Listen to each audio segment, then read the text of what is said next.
इस वीडियो में हम लोग एनसीईआरटी एक्सरसाइज 3.2 का क्वेश्चन नंबर 1 का फर्स्ट क्वेश्चन सॉल्व करेंगे। तो चलिए देखते हैं क्वेश्चन नंबर 1 क्या है। Solve the following pairs of linear equation by the substitution method. यहाँ पे जो pair of linear equation given है उसे हमें क्या करना है, सब्स्टिट्यूशन मेथड का यूज करके सॉल्व करना है और एक्स और वाई की वैल्यू फाइंड करनी है। तो चलिए स्टार्ट करते हैं। अब देखिए जो यहाँ पे पहला इक्वेशन गिवन है इसको हम लोग क्या करेंगे, इक्वेशन नंबर फर्स्ट मान लेंगे, ठीक है। और यहाँ पे जो गिवन है उसको इक्वेशन नंबर सेकंड मान लेंगे। अब क्या करना है, इक्वेशन नंबर फर्स्ट से या फिर इक्वेशन नंबर सेकंड से, आपकी मर्जी, जिससे चाहें आप उससे कर सकते हैं। तो इक्वेशन नंबर फर्स्ट से हम करते हैं, क्या करेंगे, इक्वेशन नंबर फर्स्ट में यक्स को वाई के टर्म में लिखेंगे। लिखते हैं यहाँ पे, जैसे हमने यक्स को वाई के टर्म में लिखा यानी कि 14 और वाई को ट्रांसफर कर दिया तो हो गया 14 माइनस वाई, यानी कि यक्स की वैल्यू कितनी आ गई, यक्स की वैल्यू आ गई 14 माइनस वाई। क्लियर। अब जब हमने किससे लिखा है, इक्वेशन फर्स्ट से लिखा। जब आप इक्वेशन फर्स्ट से लिखेंगे एक्स को वाई के टर्म में तो हमें ये वैल्यू इक्वेशन सेकंड में रखनी होगी, ठीक है। अगर हम यही इक्वेशन सेकंड से एक्स की वैल्यू को वाई के टर्म में लिखते तो हमें उस वैल्यू को इक्वेशन फर्स्ट में पुट करना होता। अब हमने इक्वेशन फर्स्ट से लिखा है तो इसलिए हम इसको पुट करेंगे इक्वेशन सेकंड में। तो यहाँ लिखेंगे putting in equation second, putting in equation second equation में हम पुट करते हैं। सेकंड इक्वेशन हमारा क्या है, देखिए X minus Y equal to 4। एक्स की जगह पे हमें पुट करना है 14 माइनस वाई। एक्स की जगह पे मैंने क्या कर दिया, 14 माइनस वाई लिख दिया, और पहले से यहाँ पे माइनस वाई था तो लिख दिया, इजिकल टू कितना हो गया 4। अब इसको सॉल्व करते हैं तो ये हो जाएगा 14 माइनस 2y इजिकल टू कितना 4। फिर यहाँ से सॉल्व करके हम लोग y की वैल्यू फाइंड करते हैं। 14 को मैंने ट्रांसफ़र कर दिया तो ये हो जाएगा -14। अब इसको आगे सॉल्व करते हैं तो ये हो जाएगा -2y इज इक्वल टू, यहाँ पे आ गया -10। अब y इज इक्वल टू लिखा जा सकता है -10 अपान -2। इसको कैंसिल करेंगे तो आ जाएगा कितना 5। तो y की वैल्यू कितनी आ गई, 5 आ गई। यहाँ पे हमें पता चल गया कि y की वैल्यू कितनी आई, 5। अब y की वैल्यू को आप चाहें तो इस वाले इक्वेशन में रख दीजिए या फिर किसी भी इक्वेशन में रख के आप x की वैल्यू फाइंड कर सकते हैं। तो चलिए हम लोग क्या करते हैं, इसी y इज इक्वल टू 5 को इसमें पुट कर देते हैं। यहाँ पे इसमें पुट करते हैं तो x की वैल्यू निकल जाएगी, x is equal to 14 minus Y था, y की जगह पे 5 रख दिया यहाँ पे ऐसे।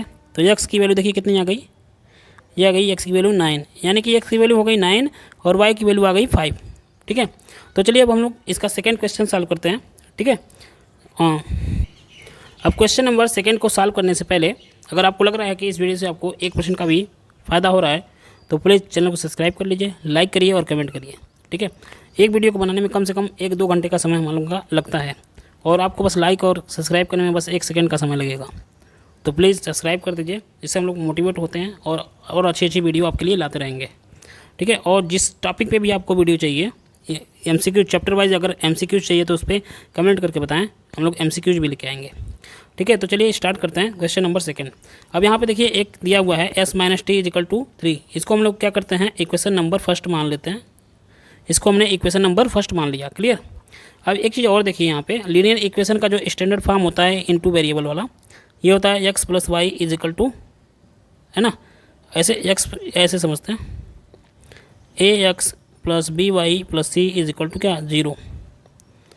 ये होता है लीनियर इक्वेशन का स्टैंडर्ड फॉर्म, ये है लीनियर इक्वेशन इनटू वेरिएबल। तो हम क्या करेंगे, यहाँ पे जो दिख रहा है आपको लीनियर इक्वेशन, यहाँ पे ये स्टैंडर्ड फॉर्म में नहीं है तो इसको कोशिश करेंगे पहले स्टैंडर्ड फॉर्म में लिख लें, यानी कि इस तरह के फॉर्म में लिख लें। तो चलिए पहले उसको हम लोग स्टैंडर्ड फॉर्म में लिखते हैं, इस वाले को। तो यहाँ पे ध्यान से देखें तो यहाँ पे थोड़ी सी गलती हो गई है, यहाँ पे यस अपान 3 है, 2 नहीं है, क्लियर। अब इसको हम लोग पहले स्टैंडर्ड फॉर्म में लिखेंगे तो इसका डिनोमिनेटर सेम करेंगे। यहाँ यस में 2 से मल्टीप्लाई कर दिया और टी में 3 से कर दिया तो 3t हो गया, और नीचे आपस में 2 × 3 कर दिया इज इक्वल टू। फ्रैक्शन कैसे सॉल्व करते हैं आप लोग को आता ही होगा, उसी तरह हमने इसको सॉल्व किया। अब ये हो जाएगा हमारा कितना 2s प्लस 3t अपान में कितना हो जाएगा 6 इज इक्वल टू 6। यहाँ पे आपका आ जाएगा 2s plus 3t is equal to 6 multiply by 6, ये मल्टीप्लाई में आ जाएगा। तो यहाँ पे आपका क्या आ गया 2s plus 3t is equal to 36, ठीक है। आ गया 2s plus 3t is equal to 36। अब ये हो गया आपका इक्वेशन नंबर सेकंड, क्लियर। अब हमने प्रीवियस क्वेश्चन में बताया था कि क्या करते हैं, हमको किसी एक इक्वेशन से अब देखिए यहाँ पे हम चाहें तो फर्स्ट इक्वेशन से यस की वैल्यू टी के टर्म में लिखेंगे, या फिर इक्वेशन सेकंड से यस की वैल्यू टी के टर्म में लिख दें। तो हम लोग फर्स्ट इक्वेशन से ही लिखेंगे क्योंकि ये ईजियर होगा, कैलकुलेशन ईजी हो जाएगा।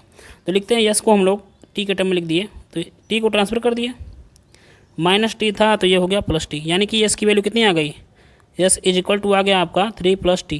क्लियर। अभी इसको इक्वेशन फर्स्ट से लिखा गया है, इसलिए इसकी वैल्यू हम इक्वेशन सेकंड में पुट करेंगे।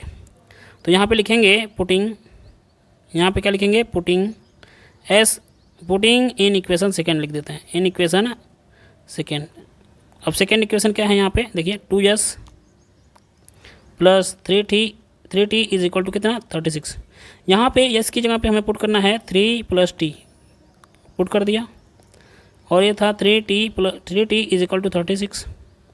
इसको सॉल्व करेंगे तो हो जाएगा 2 × 3 = 6, और यहाँ पे 2t + 3t is equal to कितना आ गया, 36। इसको और आगे साथ सॉल्व करते हैं तो ये 2t + 3t हो जाएगा 5t, और जो 6 था मैंने उसको ट्रांसफ़र कर दिया यहाँ राइट हैंड साइड में, तो ये हो गया -6। ये हो जाएगा अब 5t इज इक्वल टू कितना, 30। क्लियर। अब यहाँ से t की वैल्यू अगर हम चाहें तो निकाल सकते हैं, तो हो जाएगा 30/5। कैंसिल करिए, 5 × 5 = 5, 5 × 6 = यानी कि t की वैल्यू कितनी आ गई, 6 आ गई। t की वैल्यू कितनी आ गई, 6 आ गई। अब इसको उठा के हम चाहें तो इसमें रख सकते हैं, इसमें, या फिर किसी भी इक्वेशन में आप रख सकते हैं, कोई दिक्कत नहीं है। तो हम लोग पुट करते हैं यहाँ पे, यस इज इक्वल टू क्या आया था हमारा, देखिए बॉक्स में आया है 3 + टी। इसमें हम टी की वैल्यू पुट कर देते हैं, टी की वैल्यू कितनी है, 6 है, तो 3 + 6 हो जाएगा। तो यानी यस की वैल्यू कितनी आ गई, 9। यस की वैल्यू आपकी कितनी आ गई, 9 आ गई। यस की वैल्यू आई 9 और टी की वैल्यू आ गई 6। तो ये भी क्वेश्चन हमारा सॉल्व हो गया। इसमें 2 क्वेश्चन, अभी और भी क्वेश्चन है, जैसे 3rd, 4th, 5th, 6th है। तो इसको हम लोग क्या करेंगे, नेक्स्ट वीडियो में सॉल्व करेंगे, क्योंकि वीडियो ये लंबी हो जाएगी। उसमें रूट वाला भी है, कुछ पॉइंट वाला भी है, ठीक है। तो उसको मैं नेक्स्ट लेक्चर में बताऊंगा कि कैसे सॉल्व कर सकते हैं। तो वीडियो अच्छी लगी हो तो प्लीज़ चैनल को सब्सक्राइब करिए, लाइक करिए और कमेंट करिए। और thank you for watching. Thank you, धन्यवाद।